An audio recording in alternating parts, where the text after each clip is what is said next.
All right, what's good? Welcome in. You're watching the San Francisco 49ers Report by Chat Sports. I'm Chase Senior. No matter where you are or how you're tuned in, greatly appreciate all of you for watching today's show and making our free agency coverage a part of your last week and this week, because all of our coverage has been received very well thanks to all of you, our loyal subscribers here on the show. And speaking of our subscribers, we are closing in on another massive milestone, and it's really humbling to see how much I've been able to grow this channel. I took over during the 2021 NFL Draft. We were at about 30,000 subscribers. Now we're closing in on 80K, 200 people away. How quickly can we get there? For those of you not familiar with the show, we're the largest independently run channel that covers the Niners on a daily basis. News, rumors, analysis, live shows, watch parties, audience interaction, whatever happens with this team, we have you covered. And when breaking news goes down, nobody covers it as quickly and as in-depth as us. So bang, bang, Niner Gang, subscribe today.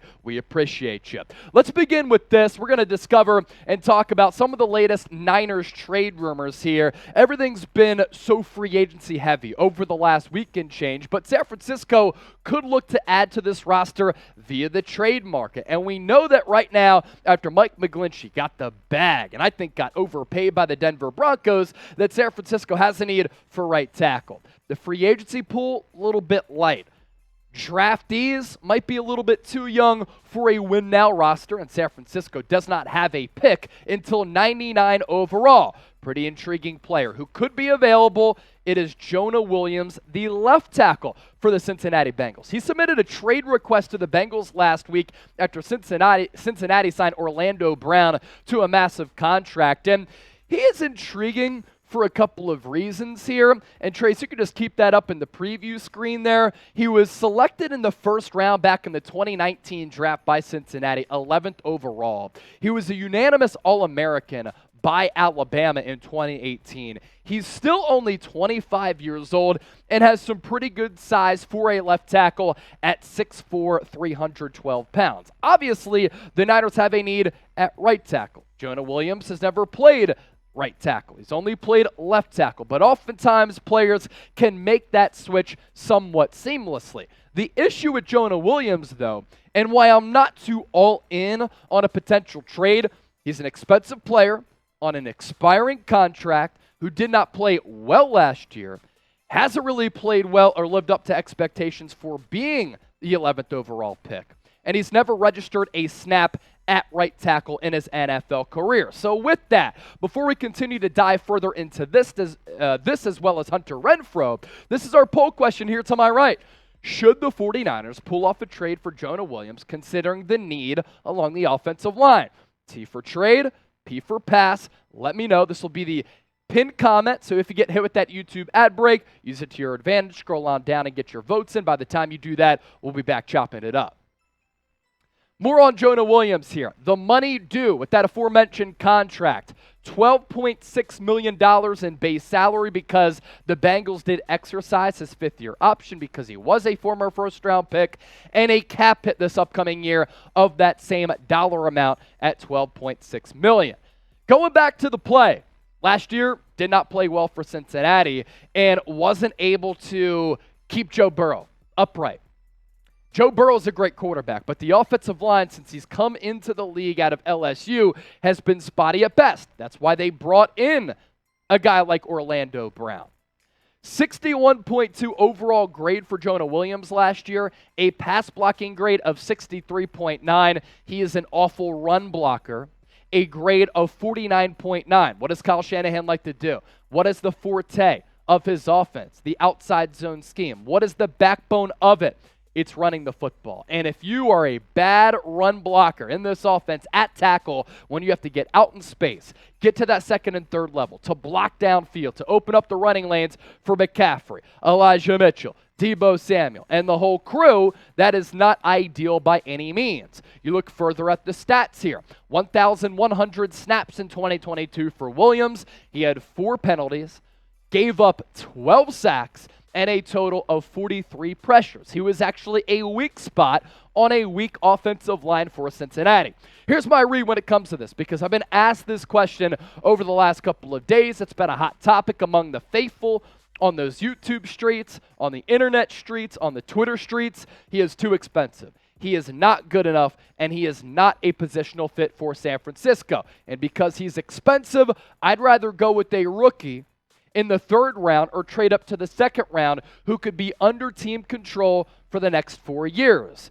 Here are some 49ers offensive tackle draft targets who could be available in the second or third round. You have Darnell Wright out of Tennessee, Broderick Jones out of Georgia, although he might factor in better as a guard at the next level. Really like Anton Harrison out of Oklahoma, a bunch of experience with the Sooners, and he plays right tackle. DeJuan Jones of Ohio State, and Ryan Hayes is a guy who we talked about during the NFL Scouting Combine because he did meet with the 49ers, I believe, and they have shown interest in him in these pre-draft conversations. So those right there, some offensive tackle targets that I think could be better players than Jonah Williams and a lot cheaper than Jonah Williams as well. Coming up next on the show, according to 49ers YouTuber sensation Grant Cohn, San Francisco showed some interest in trading for Hunter Renfrow, the slot wide receiver for the Las Vegas Raiders. Have to show some love and appreciation to Grant Cohn. He's one of the better YouTubers out there covering any team across the National Football League, and a lot of people deem him the OG of Niners talk on YouTube. I think we're right up there with Grant. The subscribers certainly back that up. We are the two largest independently run Niners YouTube channels out there. He's crushing it. We're crushing it. Show some love to both channels. 49ers Report, hosted by yours truly, 200 people away from 80,000 subscribers. Grant, he's about 100 people away from 63,000 subscribers. He's at Cone Zone on YouTube. And according to his sources, Niners reached out to the Raiders about Hunter Renfrow. This is something that's been in the works over the last couple of weeks. This has been a topic of conversation among a lot of Raider fans out there. Our own Mitchell Renz, host of the Raiders Report, the largest independently run Raiders channel on YouTube, has also been discussing this. This is what ESPN's Paul Gutierrez had to say about Renfrow last week during free agency after the Raiders inked Jacoby Myers to that deal. The third former Patriots offensive player to join the Raiders thus far, along with quarterback Jimmy Garoppolo and wide receiver Jacoby Myers. Philip Dorsett, the classic burner, ran a 4.25 40-yard dash at his pro day at Miami in 2015. His addition, as well as Jacoby Myers joining Las Vegas, seemingly puts into question the future of former Pro Bowl slot receiver Hunter Renfrow, who signed a 2-year, $32 million extension last June.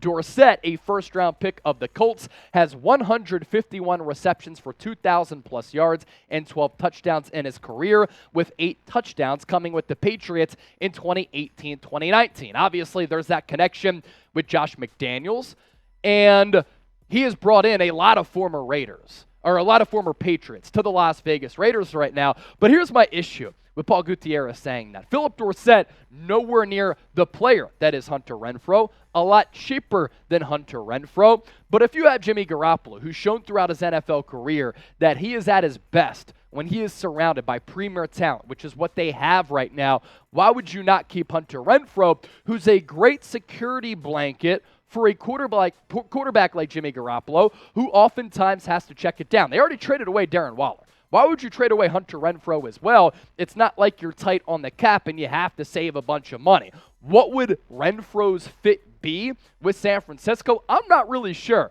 because this is a receiving core for the Niners that's really good. Brandon Ayuk tweeted out today, he's a fourth option in a run-first offense, yet he's still surpassed 1,000 yards. I think he's the most underrated receiver in the National Football League from a route-running, production, and all-around wide receiver talent perspective. If he was featured heavily in an offense, I think he could be a 1,300, 1,400 per year guy. So you have him as your wide receiver one. Those are facts, because Deebo Samuel is wide receiver two.